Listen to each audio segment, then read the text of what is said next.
On Tuesday, President of Argentina, Alberto Fernandez, appointed lawmaker for the Everybody's Front coalition, Martin Soria, as his new Minister of Justice after the resignation of Marcela Losardo.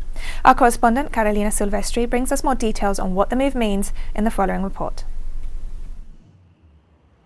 The main task of Minister Martin Soria will be to reactivate the federal judicial reform and the reform of the Public Prosecutor's Office in the National Congress, who a few days ago made his position clear in the Argentine parliament.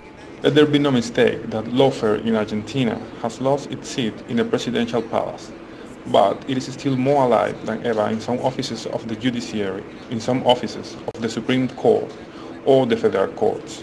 We need to work together as President Alberto Fernandez asked us to, so that never again in Argentina is there a justice system that acts according to the political winds of the day.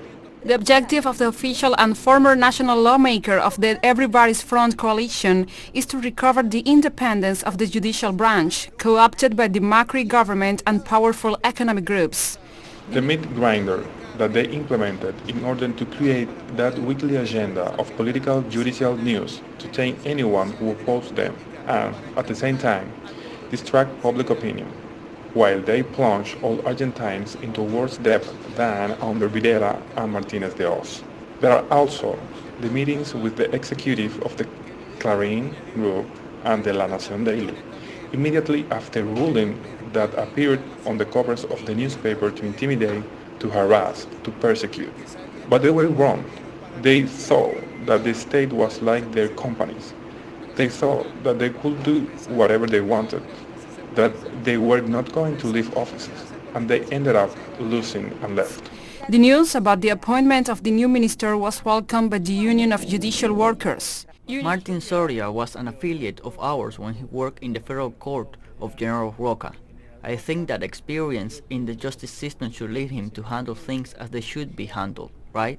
Today, judicial branch has many needs, and we are talking about structural needs to fulfill the mission given to it by the national constitution, which is to control the other branches of the state and to be the last guarantee of the common citizen. The problem of justice is when governments want to subordinate it to their interests, and there we get into complications. I hope that Martin will work in accordance with the dramatic situation that the judiciary is suffering today. Union leader Julio Piumato warns that the problems Soria will face are multiple and urgent. The reality is that 80% of judicial buildings, if they were private, would not be functioning. The computer management system is collapsed. There is a lack of courts, a lack of personnel, and there is a reality that goes beyond the issue of federal criminal justice. It is an all-round issue.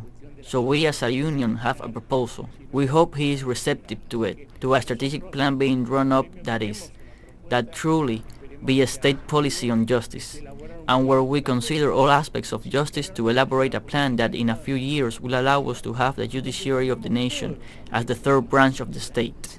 Although Piumato does not agree with the reform proposed by the executive branch, he does agree with the Fernandez administration that the judiciary can never again be subordinated to other branches.